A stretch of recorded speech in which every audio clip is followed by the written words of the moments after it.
Olá, boa noite. Boa noite. Tudo bem e você? Tudo bom, professor? Tudo ótimo. Eu que Que bom tê-lo agradeço, um maior aqui, prazer. viu? Obrigado pelo convite. Acho que tivemos um pouquinho só de dificuldades É uma técnicas aí para honra. eu entrar, mas deu certo. Natural, natural. Professor Sica, para quem não conhece, ele é professor lá da USP, ele foi meu professor lá na USP. E, assim, é uma referência muito grande para mim no processo civil. Eu que já me enveredei também por trabalhar aí no processo civil com o professor Dinamarca, tenho o maior orgulho de falar disso.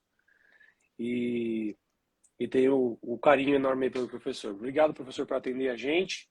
Vamos bater um papo legal Legal. O hoje, hein? tema é muito instigante e foi muito feliz a sua escolha. Então, estou animado aqui para a gente ter esse tempo de debate sobre o tema.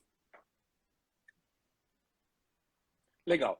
O tema que nós vamos falar aqui, né, é um tema de repercussão geral.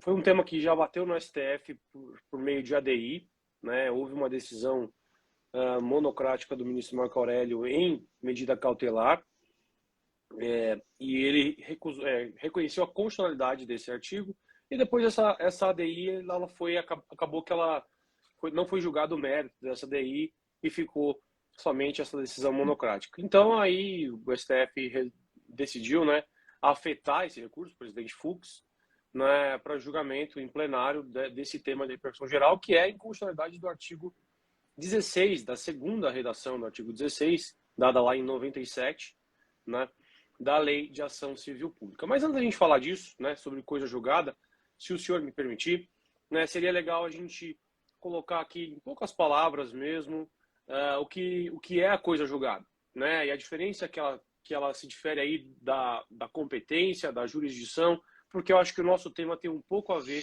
com isso. Você poderia trazer isso para a Vamos gente, lá. professor, Esse por favor? já toca um problema muito sério que toda a processualística identificou na interpretação desse malfadado artigo 16 da Lei da Ação Civil Pública, né? Lei 7.437 de 85, introduzido primeiro por medida provisória, depois pela Lei 9494 de 97. Basicamente, a gente tem assentado na doutrina processual brasileira a distinção proposta por Liebman entre a eficácia da sentença e a imutabilidade da coisa julgada. Uma coisa é a sentença irradiar efeitos. E muitas vezes esses efeitos da sentença, sejam eles quais forem, condenatórios, declaratórios, constitutivos, eles vão eventualmente impactar sujeitos que não participam do processo. E o sistema sempre soube disso, e tanto soube que estabeleceu uma série de mecanismos de intervenção de terceiros. Então, o terceiro que pode ser atingido pelos efeitos de uma sentença pode intervir para evitar que esses efeitos ocorram, por exemplo. Então, uma coisa são os efeitos, o que a sentença é apta de produzir de resultado para mudar a vida das pessoas no plano concreto. Outra diferente é a coisa julgada. Coisa julgada é uma qualidade que se agrega a esses efeitos da sentença, no sentido de gerar uma proteção desses efeitos, no sentido de gerar uma imutabilidade, no sentido de gerar uma indiscutibilidade. Então, uma coisa é a sentença sair por aí produzindo efeitos e outra é a sentença não poder mais ser rediscutida. Sempre pareceu a maioria da doutrina que esse artigo 16 falava em coisa julgada, mas, na verdade, o objetivo muito claro era limitar os efeitos da sentença. Isso até há um ato falho, dá para dizer isso na própria ementa do acórdão, né, do recurso extraordinário 1.101.937. Então, na ementa que figurou na versão final, restrição dos efeitos da sentença aos limites da competência territorial. Esse era o objetivo do artigo 16. Era assim, uma sentença coletiva, genérica, condenatória, determina que uma empresa vá ressarcir todas as pessoas que foram afetadas por uma conduta lesiva ao mercado de consumo. O poder público ele é condenado a ressarcir todos os servidores públicos que deixaram de receber um determinado benefício. E aí, qual era o objetivo? O esforço desse artigo 16 era fazer com que essa sentença tivesse efeitos apenas nos limites da competência territorial do órgão. Ou seja, não era um problema tanto de imutabilidade, não era tornar a sentença discutível ou indiscutível em outros processos, que é isso que a coisa julgada faz, mas era limitar a possibilidade de muita gente executar aquela sentença. Até porque, se a questão fosse realmente limitar a coisa julgada, então os servidores do município de São Paulo ajuizam uma ação contra o fisco, não, contra a União Federal, por exemplo, servidores federais ajuizam contra a União Federal para conseguir um determinado benefício. Eles não conseguem. Então, os servidores do município do Rio de Janeiro poderiam ajuizar, poderiam entrar, poderiam conseguir esse benefício, independentemente do que viesse a ser decidido nesse primeiro processo. Ou seja, você poderia ter, eventualmente, o mesmo legitimado a Associação Nacional de Servidores Federais, tentando a sorte em vários municípios, perdeu em um, mas ganha em outro. Então, talvez até o tiro sairia pela culatra se a intenção fosse realmente essa limitação da coisa julgada e não dos efeitos da sentença. E uma última reflexão, eu sei que eu já estou entrando no tema, ansioso aqui para já entrar no tema, mas sem problema. Me parece que tem outro problema aqui, é que colocaram isso na Lei de Ação Civil Pública, que é um instrumento que é mais afeiçoado, né, por si só considerado, embora ele integre um microsistema de tutela coletiva, mas a tutela de interesses difusos. Aí que esse troço não faz sentido mesmo, né? Então, vamos imaginar lá que não faz sentido nem sob a perspectiva dos efeitos. Então, vamos lá, imaginar uma ação civil pública ambiental. Para quem não sabe, só um parênteses, a Lei de Ação Civil Pública, ela se aplica a direitos difusos e coletivos em sentido estrito. Não se aplicaria a individuais homogêneos, que está previsto lá no Código de Defesa do Consumidor, que é mais ou menos 5, 6 anos depois dessa lei. Então, por isso que o professor está falando, olha, é um problema aplicar esse artigo 16 para também aos direitos difusos. Imagina, mas desculpa te interromper, acho importante trazer isso. Seguinte, olha só, imagine lá uma ação civil pública que tenta evitar que uma fábrica continue a jogar poluentes num rio ou no ar. Como é que faria sentido você limitar os efeitos dessa sentença? Assim, não, então aqui eu só vou impedir que os detritos fiquem no ar sobre a cidade de São Paulo, porque foi ajuizada a ação aqui, mas pode continuar poluindo ali na cidade vizinha. Ou seja, era um troço assim que realmente não fazia sentido sob a perspectiva, né, dessa distinção entre coisa julgada e efeitos da sentença. Ela queria falar de efeitos da sentença, mas falou de coisa julgada. E, de outro lado, ela queria ter falado que era uma norma específica para o campo dos direitos individuais homogêneos, mas não falou. Ao contrário, colocou no diploma que não fala dos direitos individuais homogêneos, que é a Lei da Ação Civil Pública. Então, está tudo errado. A própria doutrina dizia assim, olha, aqui não é nenhum problema de constitucionalidade ou inconstitucionalidade, é um problema de dificuldade prática de observar isso. É impossível nos direitos difusos, porque não tem como você separar quem se beneficia dos efeitos, e do ponto de vista mesmo dos direitos individuais homogêneos, você teria uma dificuldade enorme de operação prática disso. Mas eu estou me adiantando. Mas assim, coisa julgada, imutabilidade de efeitos. E os efeitos, sim, esses é que o artigo 16 queria ter, amens legislatórias, aí era limitar os efeitos, sobretudo, para essas ações de tutela de direitos individuais homogêneos, né? Pois trazendo nessa linha que o senhor trouxe, trazendo só um panorama do microsistema de tutela coletiva, eu acho importante trazer isso, né? O nosso sistema de tutela coletiva, ou seja, aquele que diverge da tutela individual, daquele processo comum que nós temos em que uma pessoa pleiteia no judiciário, é um sistema baseado muito no sistema americano, da class action, né? Que a coisa julgada do sistema americano, tirando direitos individuais homogêneos, ela vincula a todos, diferentemente, né, do modelo alemão, né, europeu continental, em que a tutela coletiva ela é mais usada para inibitória, né, ou injuntória. não tanto quanto para indenizações. Então, assim, e a coisa julgada lá, então, ela não se forma para todos os players atingidos ali por aquele direito. E justamente qual que é a ideia, né, do processo coletivo? Acesso à justiça, economia processual e segurança jurídica. Eu acho que esse artigo 16 ele diz muito sobre isso, né? Segurança jurídica, acesso à justiça, economia processual, igualdade. Nós temos um sistema que começou lá com a lei de ação popular, lá em 65, o artigo 18 estabelece coisa julgada erga omnes, ou seja, para todo mundo, sem citar a limitação territorial. Essa era a redação antiga, né, a primeira redação, a redação original da Lei de Ação Civil Pública, exatamente nesse sentido, erga omnes, sem limitação territorial. Aí veio o Código de Defesa do Consumidor e trouxe a ideia da coisa julgada ultra partes também, né, erga omnes ou ultra partes, mas sempre no sentido de não limitar territorialmente e abranger todas aquelas pessoas envolvidas naquele dano. A lei de mandado de segurança já é um pouco diferente. Ela traz a limitação somente a direitos, mandado de segurança coletivo, né?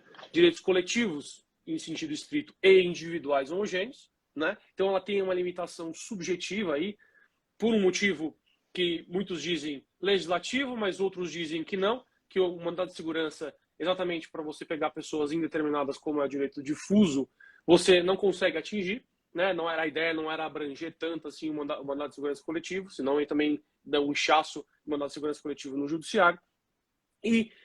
Mas trouxe a ideia de ultrapartes e erga omnes também, sem limitação territorial. Tudo isso para dizer o seguinte, né? O que o professor Nigro Mazzilli, que eu li antes da nossa live, ele vai trazer exatamente o seguinte, que o artigo 16, quando ele limita lá em 97 por uma medida provisória, né, que virou lei, numa época em que medida provisória virava lei automaticamente, né, sem muita regra na Constituição, que veio só em 2001, em 97 mudou-se a redação do artigo 16, que é exatamente o que o senhor disse, a doutrina critica muito, tem um texto da professora Ada nesse sentido também, de que a medida provisória ela passa a limitar territorialmente para justamente acontecer o que o senhor disse, né, de limitar essa sentença coletiva e evitar que houvesse aí uma espécie de fórum shopping, o que pode ser também um tiro no pé, como o senhor bem apontou aí.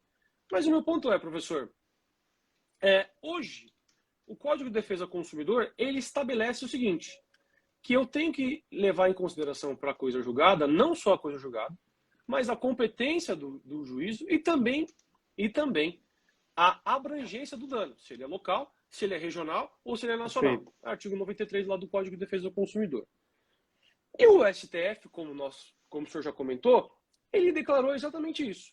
A inconstitucionalidade dessa modificação do artigo 16, ou seja, deve prevalecer a redação original do artigo 16, ou seja, ainda com eficácia erga omnes, ou seja, para todo mundo, sem limitação territorial. Ou seja, um juiz dá uma sentença coletiva, vai atingir toda aquela população envolvida, a depender do dano ali, se é individual homogêneo, se é coletiva em sentido estrito ou se é difuso. Mas muito bem. À medida em que o STF também definiu que deve se levar em conta a abrangência do dano, né, que é, segundo o Código de Defesa do Consumidor, a ratio para se achar a competência do juízo. Né? O juízo competente vai ser de acordo. Se o dano for local, então vai ser o juízo local. Se o dano for nacional ou regional, capital do Estado ou Distrito Federal. Certo? Então nós não fugimos disso. É isso que eu queria entender. Nós não fugimos dessa dicotomia, né, desse problema apontado pelo professor Hugo Nigro Mazzilli, apontado pelo senhor também, e pela maioria da doutrina, que era o seguinte sentido. Confundiu-se o artigo 16, competência, com coisa julgada. No entanto, o próprio STF disse que deve ser levado em consideração para coisa julgada coletiva o Código de Defesa do Consumidor, a abrangência do dano e a competência do juízo. Como é que a gente sai disso? Então vamos lá. Não, primeiro você tem um problema de competência. Então, independentemente de qual vai ser o efeito da sentença ou a coisa julgada que vai se produzir sobre essa sentença, você tem que estabelecer critérios de onde esse processo vai ser julgado. Eu entendo que mesmo que um processo seja julgado por um órgão que não seja, né, de competência da capital do Estado, à luz do artigo 93 ou da capital federal, ou seja, pressupôs-se no início do processo que o dano era um dano local, mas se ao final a sentença produzir efeitos que, do ponto de vista de uma tutela indivisível, uma obrigação de fazer, de não fazer, se mais pessoas vão ser beneficiadas, mesmo fora daquele âmbito local, você nunca vai conseguir impedir que esses efeitos se irradiem para pessoas que estão fora daquele local. Ou seja, não é porque a competência continua a ser estabelecida de acordo com esse critério no artigo 93, que no plano das tutelas indivisíveis, das tutelas de obrigação de fazer, de não fazer, você vai conseguir limitar os efeitos somente às pessoas que estão naquele local. Você nunca vai conseguir fazer isso. O professor Rodolfo de Camargo Mancuso escreveu mais de um texto a respeito disso, querido professor, já aposentado do meu departamento, mas ele discutiu muito esse tema com muita profundidade.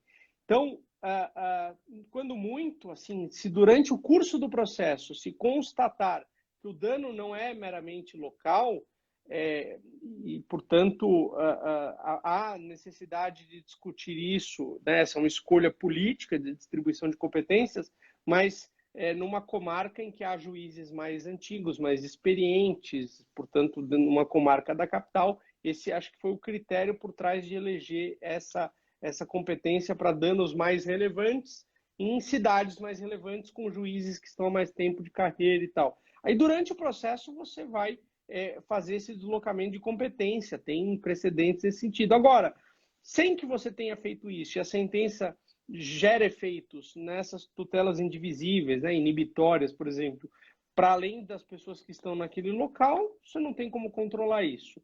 O que eu acho que é importante é a gente reconhecer que o dano pode ser local para efeito de indenizações individuais, mas é outro aspecto de inoperabilidade prática do antigo artigo 16, que foi considerado inconstitucional, de determinar quem vão ser essas pessoas.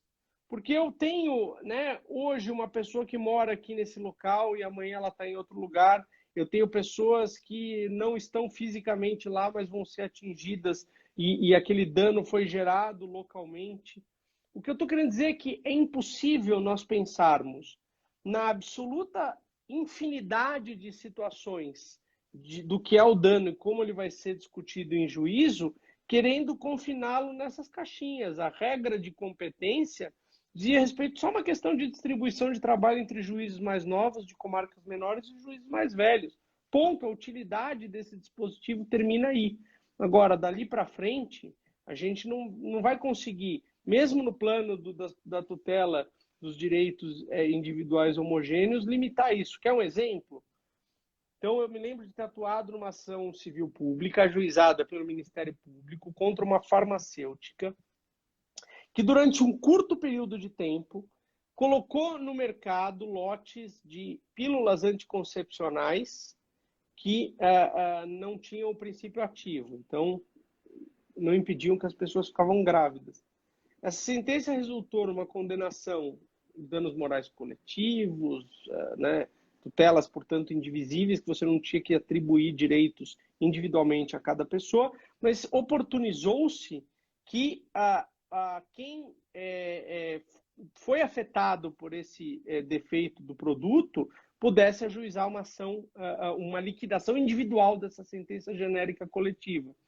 E aí, imagine uma pessoa que passou por São Paulo no dia e comprou a pílula e ficou grávida, imaginando que a pílula anticoncepcional estaria gerando efeito.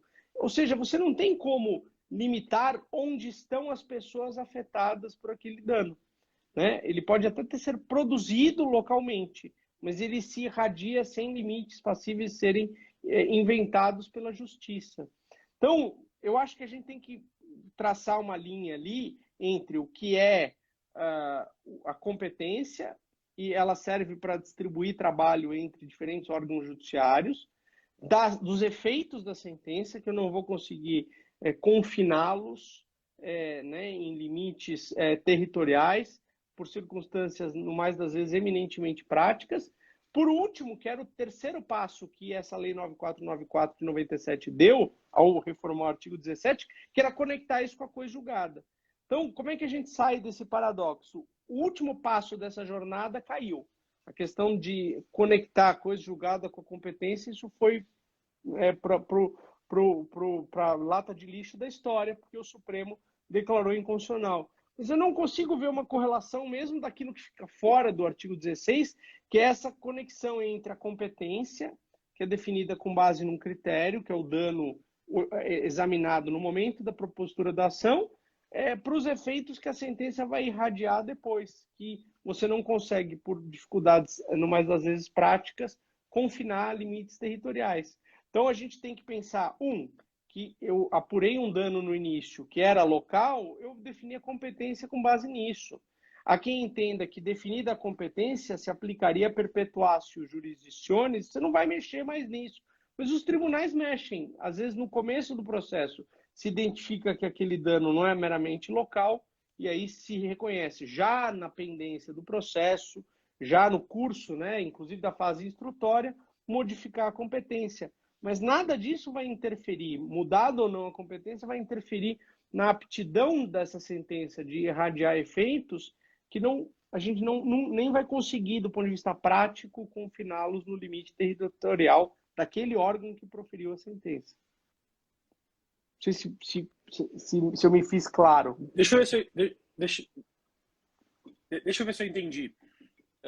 Uma coisa é a gente falar, olha, o dano é local, se iniciou local, por exemplo, um lençol freático ali local, depois vê que é um rio que ultrapassa os estados ali e o dano é maior do que se imaginou, porém o juiz local continua julgando, certo? Então, o juiz que se iniciou competente terminou incompetente. A competência aqui então, é absoluta, certo? há discussões na doutrina a respeito disso, porque ela é baseada num critério material, qual é a extensão do dano, mas ela tem uma projeção meramente territorial. Certo. Então, ela estaria nas fronteiras entre a incompetência absoluta e relativa. Então, há quem entenda que, uma vez constatado que o dano ele não é local, que haveria o deslocamento da competência. Mas há quem sustente que não, que aplicaria perpetuatio jurisdictionis. E que se, no momento da propositura da ação, se constatasse o dano meramente local, você define a competência no momento da propositura da ação. É nisso que consiste a perpetuatio jurisdictionis. Né? Perfeito. E o STF, ele ratificou isso daí, dizendo que o juiz prevento é aquele que primeiro recebeu a distribuição. Mas beleza, eu acho que eu entendi. Nesse exemplo, então, a característica da coisa julgada, se ela é erga omnes, ou inter partes, ou ultra partes no caso, mas se é erga omnes ou inter partes, ela não muda, né? Ela está inicialmente ali, mesmo que o juiz que tenha deslocado a competência, Perfeito. Ela continua erga omnes, justamente por o que o senhor falou. A imutabilidade dos efeitos daquela decisão, né, ela pode se expandir para pessoas Perfeito. que a gente nem imagina. Né? É o que o senhor citou aí do exemplo do direito individual homogêneo da pessoa que pegou carona, né, em alguma sentença coletiva, só liquidando aí o seu direito.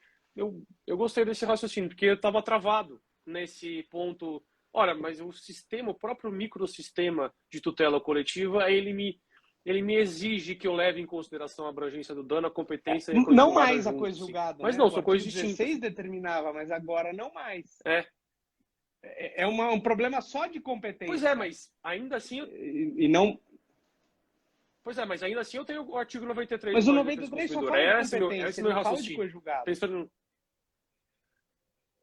Pois é, não vai descaracterizar a erga omnes, a coisa julgada erga omnes. Vai descaracterizar o juiz capaz para julgar ali, Perfeito, a atribuição do juiz para julgar ali. Eu acho que... E o que perfeito. determina a natureza da coisa julgada claro, é a legal. natureza do direito defendido em juízo. Que, por sua vez, não é que é um direito em si que muda. Na verdade, é a forma pela qual o pedido é feito. A exata mesma situação de direito material, ela pode ensejar um pedido que tem uma característica de direito difuso e uma de direito individual homogêneo. Então, por exemplo, tem um banco praticando uma conduta lesiva aos consumidores. É uma conduta que se estende no tempo. Então, eu quero que daqui para frente o banco pare de fazer isso, uma tutela inibitória.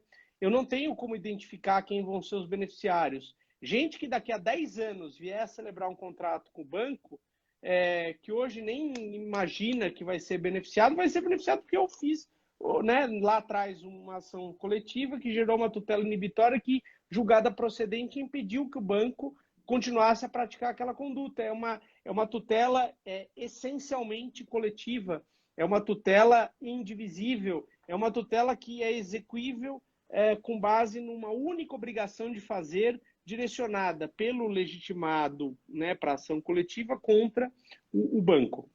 Agora, o banco, daqui para trás, ele deixou um histórico de gente lesada por aquela conduta. Então, para esse pessoal que ficou para trás, a mesma situação de direito material vai ensejar um pedido de condenação genérica que vai ser objeto de liquidações individuais. Então, qual que era o objetivo do artigo 16? Era limitar esses efeitos de uma sentença para essas condenações, que, aliás, era um esforço que estava de acordo com o zeitgeist dos anos 90, assim. Ou seja, você via ali, né, as teses que, principalmente, o poder público defendia em juízo, que comeram pelas beiradas, por exemplo, as ações coletivas movidas por associações. O tema 82, o tema 499, né, da repercussão geral do Supremo, é isso. Limita muito e, de uma forma, a meu ver, sem base constitucional ou legal.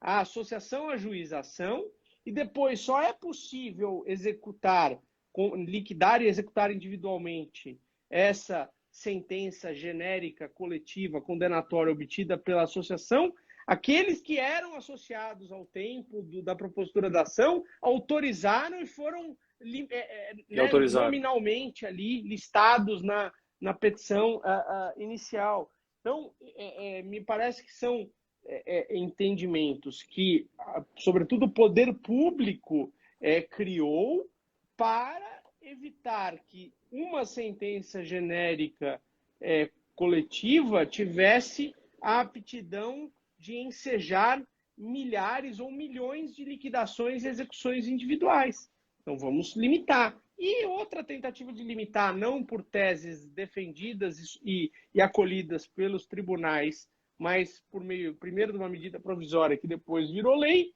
é isso aqui. Vamos tentar fazer com que menos gente pegue uma sentença coletiva, uma sentença que julgou procedente, uma ação coletiva, e execute. Então, a ideia era justamente alinhar essa mesma limitação com a do tema 82, com a do tema 499. Só que a 82 e 499 limita para associações. Mas e quando não é uma associação, a autora da ação, é o MP, a defensoria, esses temas aqui não iam resolver. Sindicato. Sindicato é o tema 899. Exato. Aí, para sindicato, não se aplica essa necessidade, né, de relação nominal, etc. A saída é pelo que um é substituto processual e o outro é representante. Né? Porque a associação pode ter os dois papéis. Quando ela juíza uma ação como representante, exato, é uma ação individual, em que a associação figura, né, defendendo direito alheio e nome alheio. Outra coisa é quando se trata de uma ação coletiva, em que você tem uma pluralidade, às vezes indeterminável, de sujeitos. Portanto, a ação coletiva ela é feita justamente para pegar mais gente, para ter um processo que beneficia muita gente, para garantir isonomia, para garantir economia processual, como você colocou de início. Ao limitar, a gente joga fora esses valores. A gente vai ter tratamentos que não são paritários, alguns que deram autorização para a associação ganham, quem não deu, não ganha. Se esse artigo 16 tivesse vingado, quem estava naquela área se beneficia, quem está fora da área, mesmo que a situação de direito material seja a mesma, não se beneficia. Tudo isso é esse esforço do poder público. O que o poder público quer? O poder público quer pagar o mínimo possível. Pouco importa se ele esteja atropelando direitos dos cidadãos. E aí é o típico caso, né, para usar aquela expressão do professor Celso Antônio Bandeira de Mello. Os administrativistas né, atuais não gostam muito, mas eu acho que ela é muito ilustrativa. É o interesse público secundário, que é o interesse público patrimonial da fazenda pública, se sobrepujando ao interesse público primário, que é o bem comum. Esse é o verdadeiro interesse público primário, interesse público, né? O secundário deveria ser colocado a serviço do primário, e não contra o primário, e não o Estado querendo desrespeitar os direitos dos cidadãos, tratar cidadãos de forma anti-isonômica. Isso é contrário ao verdadeiro interesse público, né? A gente tem, só para fechar a ideia, né, um momento no Brasil de construção do microsistema de tutela coletiva. Eu reconheço que tem ali a lei de 65, tem a lei ambiental de 81, mas o momento chave é Lei de Ação Civil Pública e CDC, 85 a 90. E você tem depois, de 92 até 2001, um momento de desconstrução do processo coletivo. Não pode processo coletivo trabalhar em matéria previdenciária, em matéria tributária, em matéria de FGTS, isso tudo por medida provisória que depois vira lei.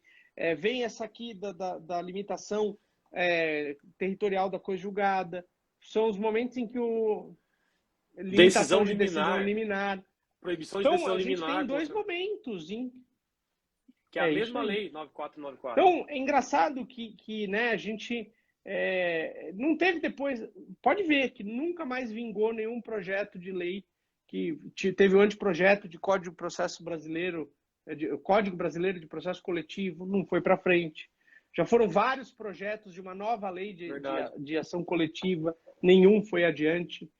Tudo isso porque era esse esforço capitaneado pelo poder público, mas óbvio que os réus de ações coletivas, que não são os entes públicos, embarcaram nisso, foram responsáveis também por isso, né, de particulares defenderem a mesma tese que redundou ali no tema 82, no tema 499, ou seja, é fácil colocar a culpa só no poder público, mas não, né, grandes grupos poderosos que se viam réus de ações civis públicas, passaram a defender essas teses também. A diferença é que o poder público fazer isso, a meu ver, contraria o interesse público verdadeiro com o interesse público primário, que é a realização do bem comum. Os particulares fazerem isso faz parte das regras do jogo. Eles estão lá para defender interesses egoísticos, né, dentro do processo. Mas eu acho que a gente só compreende de onde surgiu esse artigo 16 vendo um pouco esse contexto, né?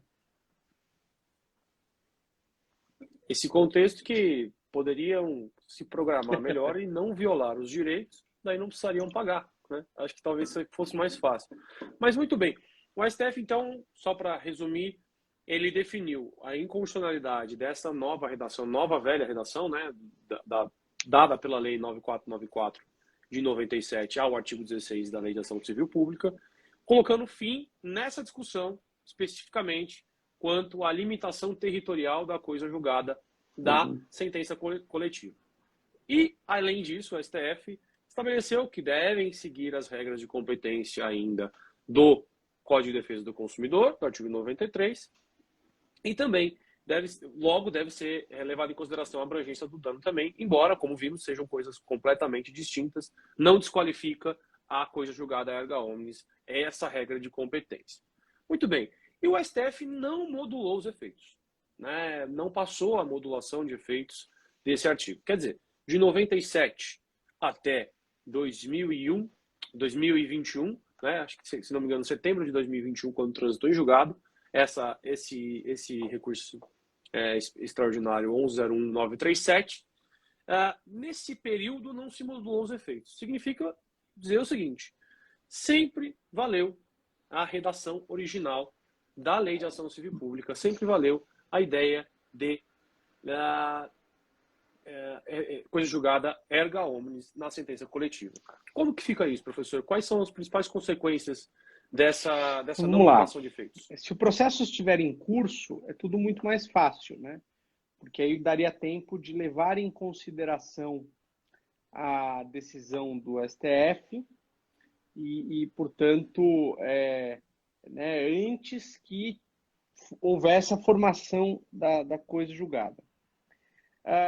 Mas quando já há coisa julgada e quando já houve a limitação né, já se entendeu aplicável limitação territorial, aí eu vejo duas possíveis linhas aí de raciocínio. A primeira é a coisa julgada, produzida à luz do artigo 16, ao tempo que ele estava vigente, goza de uma proteção mesmo em face dessa decisão do Supremo,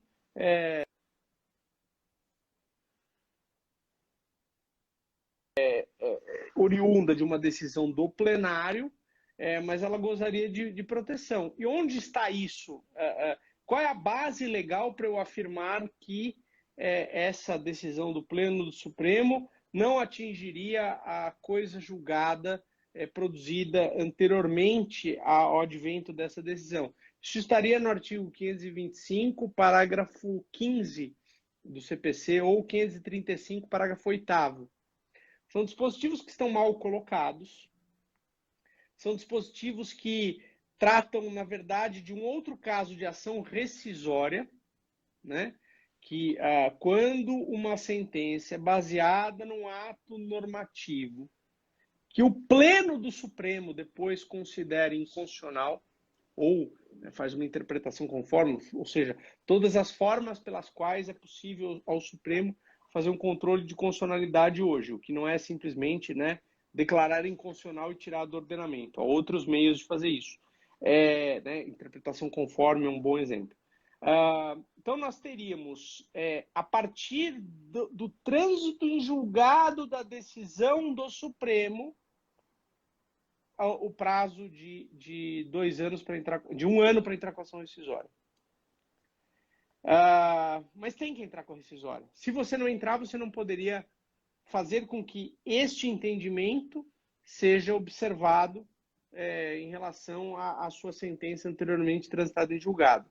Alguns problemas. O primeiro deles, isso traria um potencial risco de uma ação rescisória ser movida ad eternum, né? Isso foi logo um problema que todo mundo que leu esse artigo pela primeira vez se incomodou. Porque eu conto o prazo da rescisória não do trânsito em julgado da decisão rescindenda, mas eu conto o prazo da ação rescisória a partir do trânsito em julgado da decisão do Supremo, do plenário do Supremo, ainda que em controle difuso de constitucionalidade, o dispositivo diz expressamente, concentrado ou difuso, tanto faz. Aí eu tenho 1 ano a partir disso para entrar com a ação rescisória. Pode ser que essa sentença que eu quero rescindir transitou em julgado 20 anos atrás. Mas agora veio uma decisão. Então, essa lei 9494 é de 97. Vamos imaginar lá que em 2000 entrou né, uma sentença, transitou em julgado.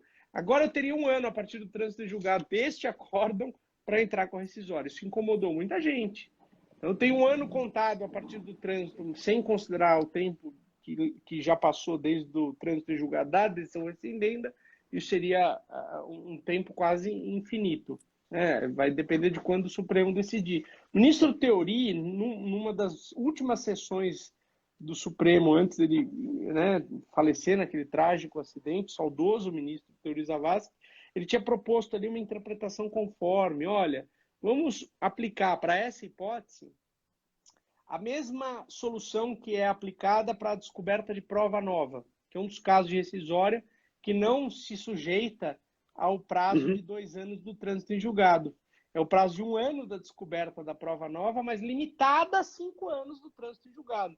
Falou, vamos aplicar essa mesma lógica aqui. Ou seja, eu entraria com uma rescisória baseada na decisão do Supremo para desconstituir uma coisa julgada com limitação territorial, porque esta coisa julgada com limitação territorial, ela foi, né, ela veio a lume à luz de um dispositivo que, em sede de controle difuso, só que ainda é controle difuso, porque embora tenha repercussão geral, não é uma ADIM, não é uma ADC, não é nada, mas para esse efeito é igual. Fato. Eu poderia entrar com uma ação rescisória. Mas eu já vi quem tenha proposto o seguinte, olha, aqui eu não preciso desconstituir a sentença, porque a sentença está assim, tá certa, a sentença em si não tem problema. O problema é a coisa julgada, a imutabilidade dos efeitos que se agregam a ela. E, portanto, eu poderia agora pegar essa sentença e executar, independentemente de desconstituí-la, é só, né, um direito que eu não tinha antes, porque ela estava limitada territorialmente, que eu passei a ter a partir da decisão do Supremo. Alguns problemas. O primeiro, a própria sentença pode ter dito expressamente, olha, aqui ela está limitada territorialmente. Então, eu vou precisar desconstituir para fazer com que esta limitação, que figura expressamente na sentença, passe a não mais existir. Segundo problema, eu posso ter um problema de prescrição. Como é que eu vou contornar isso? Né? Eu tenho uma sentença de 20 anos atrás. Agora, com essa decisão do Supremo, eu vou executar diretamente, sem desconstituir. Se eu desconstituo, eu zerei o jogo, não tenho problemas de prescrição. Agora, se eu quiser executar agora uma sentença de 20 anos atrás, essa decisão do Supremo não é uma causa de suspensão, de interrupção de prescrição que seria passível de ser alegada. Então, entre as teses possíveis, eu acho a primeira melhor. Tem embasamento no código, ela é mais, vamos dizer, adequada à ideia de uma segurança jurídica, porque aquela sentença, embora errada, embora baseada num dispositivo que depois o Supremo veio a reconhecer inconstitucional sem modular, mas ela é produtora de alguma segurança jurídica, e para que eu desfaça, eu tenho um instrumento que já é suficientemente amplo. Uma ação rescisória que eu posso ajuizar um ano depois do trânsito julgado disso aqui, já é uma via consideravelmente larga. Então, se valha dela, litigante, para esse fim. Se eu fosse litigante, eu tentaria isso.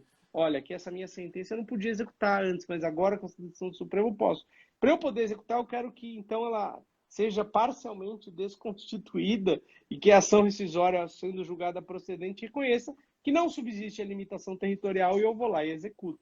Acho que essa seria a solução. Eu falei muito aqui para dar uma volta, mas porque é um tema riquíssimo, importantíssimo e que lida com essas dificuldades, né, decorrentes da não modulação, né?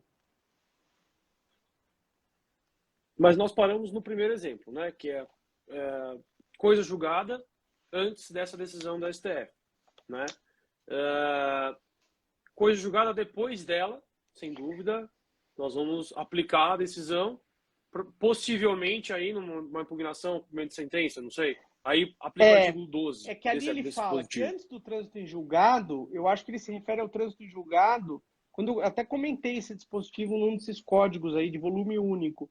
Eu entendi que o trânsito em julgado a que ele se referia não era o trânsito em julgado, porque foi uma interpretação que eu fiz, mas eu confesso que eu não sei se outros autores fizeram outra. Que quando ele fala trânsito em julgado, é do próprio trânsito em julgado da sentença exequível, e não o trânsito em julgado da decisão do Supremo. Porque, então, portanto, seria eu poderia alegar na impugnação o cumprimento de sentença quando eu tivesse sido impugnação o cumprimento provisório de sentença. Mas veja que nesse caso, olha que interessante, essa regra que permite que o executado alegue essa matéria em impugnação ao cumprimento de sentença, portanto, dando à impugnação ao cumprimento de sentença uma certa função rescindente, né? Isso se aplica quando a decisão ulterior do Supremo beneficia o executado. Aqui é uma decisão ulterior do Supremo que beneficia o exequente. O exequente não podia executar com base, né, no quadro que havia antes da decisão do Supremo, e ele passou a poder executar depois. E esse dispositivo que dá ao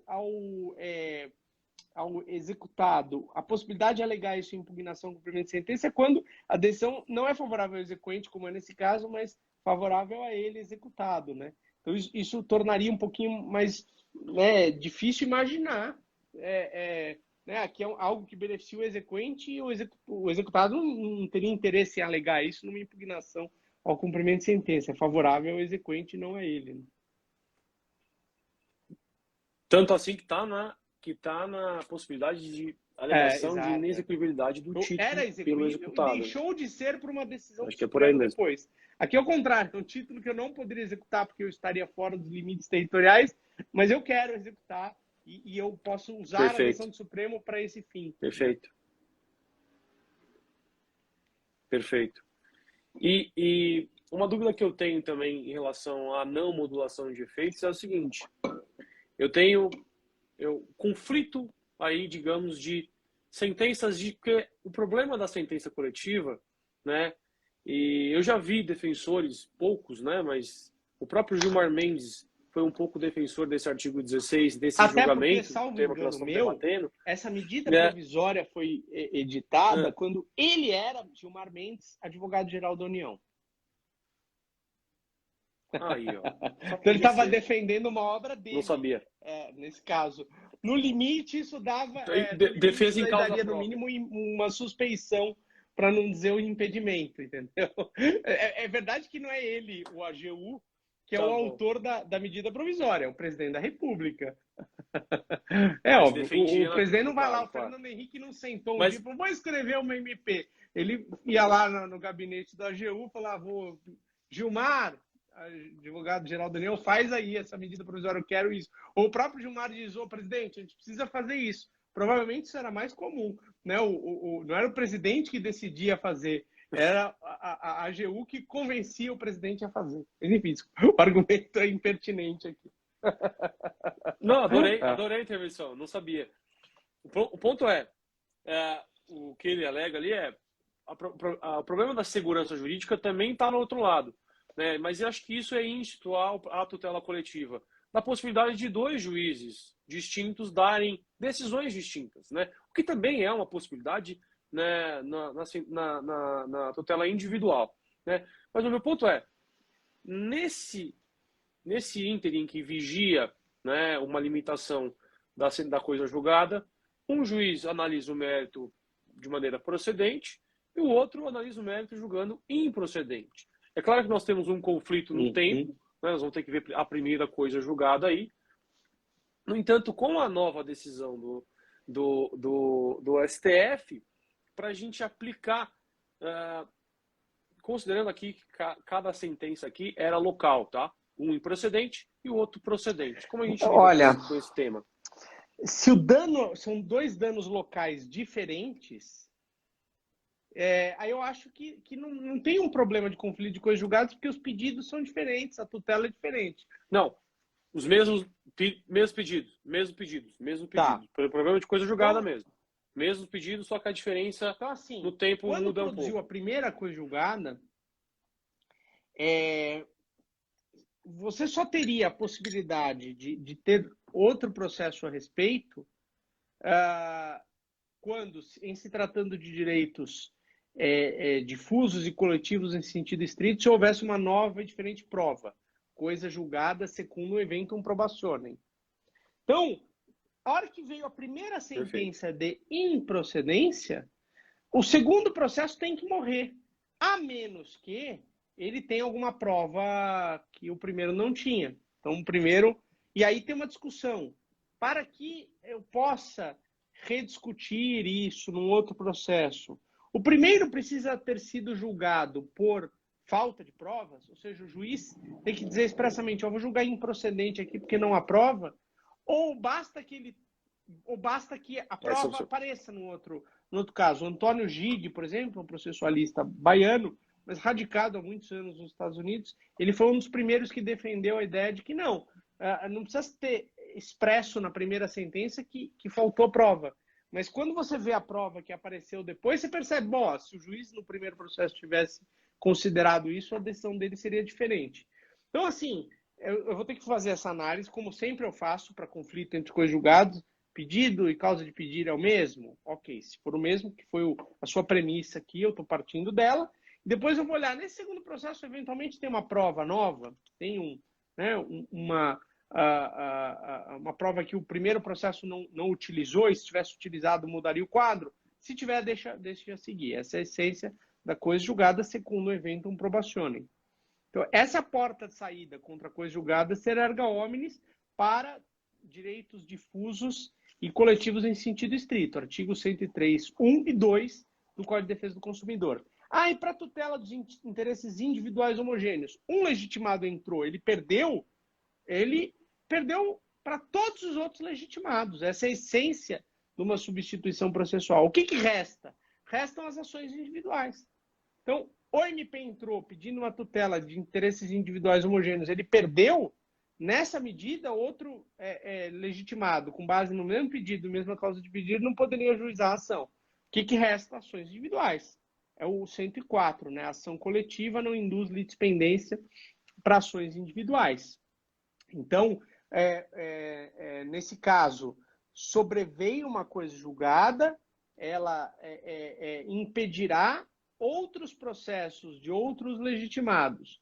No campo dos difusos e coletivos em sentido estrito, você consegue salvar os processos de outros legitimados que têm outras provas. No campo dos individuais homogêneos, você consegue salvar as ações individuais. Mas, de resto, essa coisa julgada coletiva vai derrubar outros processos coletivos.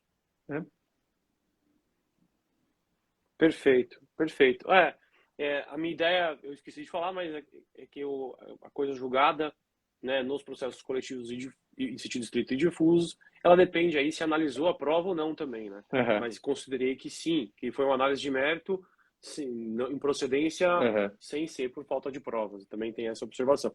Mas beleza, eu gostei disso, porque o que eu estava pensando era o seguinte: do STF ter declarado inconstitucional o artigo 16 e uma das sentenças se basear na limitação da coisa julgada e a outra não.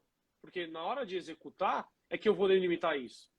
Pensa assim, eu estou num dano local, certo? E aquela sentença ali, antes, limitava aquela região. Perfeito, aí é um problema correto? De delimitação do pedido. Quando eu né? Se o pedido for... Olha um exemplo. Acho Exato. que tem um exemplo bem interessante. Até da minha prática profissional, talvez você tenha ouvido falar desses casos também.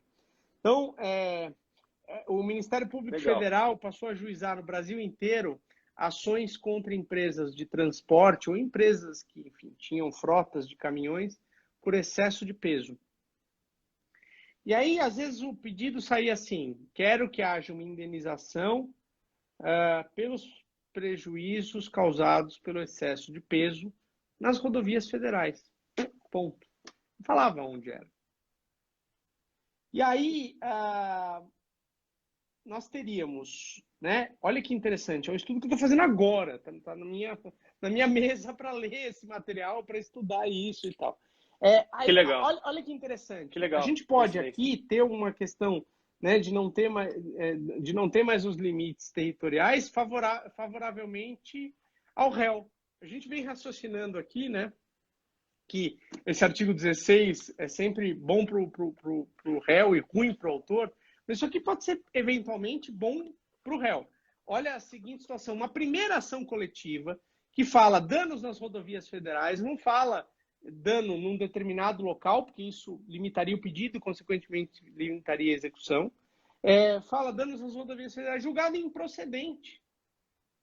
E eventualmente, até pode ter sido por falta de provas, mas aí para que o MPF ou outro legitimado proponha qualquer outra ação quanto a qualquer dano causado, né, naquele período em rodovias federais, não importa se foi naquele local ou em outro, como não tem mais limitação territorial dessa coisa julgada, o MPF vai ter problema com esses outros processos que eventualmente estejam pendentes. Então, no estudo que eu estou fazendo, né, houve uma primeira ação que foi julgada improcedente e transitou em julgado. E aí outros processos posteriores foram julgados procedentes em primeiro grau, estão pendentes de apelação. Alguns foram julgados procedentes em segundo grau, estão pendentes de recurso especial. Alguns já transitaram em julgado procedentes. Será que essa primeira sentença, a depender da sua semelhança de pedidos e considerando que não há mais limitação territorial dessa coisa julgada, ela não derruba outros processos em outros lugares? Eu acho que se um pedido disser respeito quais são as rodovias federais que foram danificadas e em que período as rodovias federais foram danificadas, eu conseguiria eventualmente expandir a coisa julgada de uma sentença de improcedência para proteger o réu quanto a outras sentenças de procedência ulteriores. O processo ainda está pendente, a gente vai alegar isso, atravessando uma petição dizendo, fato novo, norma de ordem pública, eu não posso prosseguir com um processo que viole coisa julgada. Não tem a coisa julgada e o Supremo disse que essa coisa julgada não tem limitação territorial. Mate esse processo agora. E se o processo já transitou em julgado, com uma sentença de procedência, daria para entrar com uma ação rescisória, não com base nesse dispositivo aí do 525, parágrafo 15, do 535, parágrafo 8º. Daria para entrar com uma ação rescisória por violação à coisa julgada. Puro, ponto e simples. Artigo 966. Pronto. Artigo 966, inciso 4, se não me engano. Então, eu acho que isso não vai nos tirar o dever, como sempre a gente tem que fazer quando a gente vai olhar se uma coisa julgada prejudica outros processos, comparar as demandas. Né? Para o processo coletivo, o que importa é partes, pedido e causa de pedir. Porque as partes, não importa se eu vou mudando o legitimado, mas há uma identidade jurídica entre vários legitimados, mas não física. Isso basta para a caracterização de tríplice identidade, né? Pedidos, partes, pedidos e causa de pedir. Então, se eu comparar os pedidos, se eles disserem respeito ao mesmo território, eu quero dano aqui na rodovia X, eu não vou conseguir, numa sentença de improcedência dessa ação da rodovia X, derrubar uma outra ação que diga respeito aos danos da rodovia Y. São danos diferentes, causas de pedido diferentes, pedidos diferentes. Perfeito. São causas de pedido distintas. Eu não posso falar que uma ação coletiva que diz respeito ao dano causado em 2015, julgada improcedente, gera uma coisa julgada que impede uma ação coletiva que diga respeito ao dano causado em 2016. São, de novo, embora no mesmo lugar, mas são danos diferentes, em épocas diferentes e, consequentemente, pedidos diferentes, causas de pedido diferentes. Agora, se há uma coincidência temporal e local entre esses pedidos, então, o primeiro processo fala, rodovias federais, tem ação coletiva que fala rodovias federais do Estado de Minas Gerais, né, e delimita o tempo. Se duas ações tratam dos danos federais no mesmo período, elas são iguais. Aí a coisa julgada do primeiro foi julgado num determinado lugar, como já não tem mais limitação da coisa julgada territorialmente, caiu o artigo 16, aí eu conseguiria, né, levar... E vice-versa também, né? O MP tem uma sentença de procedência para aquele dano, ele não precisa né, continuar discutindo isso em outro processo. Ou seja, vale em alguma medida para os dois lados, né? Quer dizer, quando ele vai executar, ele pode tanto abranger ali naquela coisa julgada que agora é erga omnes, naquela estrada, qualquer pessoa que envolvida isso, ele precisa olhar o pedido daquela estrada. Não, o réu sempre vai ser identificado, é aquele cara que causou o prejuízo, ele não vai poder executar isso contra pessoas que não participaram do processo. Ele teria um problema de contraditório aí, né? Perfeito. Está identificado no pedido. O réu os problemas de... só executa a sentença contra o réu. Não, o réu não. O réu não. Os atingidos por aquele dano. Que nesse caso, a vítima as vítimas, no a caso. União, né? É a União que teve a estrada federal destruída. Ao pedir essa reparação... entendi. Entendi. Então, é a União que é beneficiária dessa indenização. Entendi. O MP entra para obter e se entende que é um direito difuso, porque todo mundo usa a estrada. Se a estrada está deteriorada, todo mundo é prejudicado. O MP, inclusive, se vale, né, da legitimidade que lhe é outorgada para a tutela de interesses transindividuais. Se for só o interesse patrimonial da União, o MP não poderia entrar com essa ação. O MP só pode entrar com essa ação porque existe uma tutela de um interesse transindividual a uma boa estrada, entendeu? Embora o dinheiro para isso vá para a União, que é dona da estrada. Quer dizer, nós motoristas... secundário, talvez, esse interesse... Entendi. Então, assim, a minha pergunta foi para um sentido, eu acho que era esse mesmo, de existir uma improcedência local, e aí vem o STF fala assim, não, mas peraí, essa improcedência, ela é para todo mundo, desde que tem o mesmo pedido, mesmo pedido, mesma causa de pedir. E aí sobrevém uma sentença procedente com o mesmo pedido e mesma causa de pedir, e aí, peraí, aquela que era, só que nacional, aquela que era local, Uhum, era perfeito. onde também. Então, naquele local, aquelas pessoas vão ser atingidas por aquilo. Muito legal. Legal, bacana, professor. Professor, eu queria No agradecer. limite do Nós tempo aqui, batemos né? um papo legal aqui, deu É. 1 hora, foi bem bacana. Foi ótimo. Muito obrigado pela atenção, muito obrigado pelo carinho de sempre.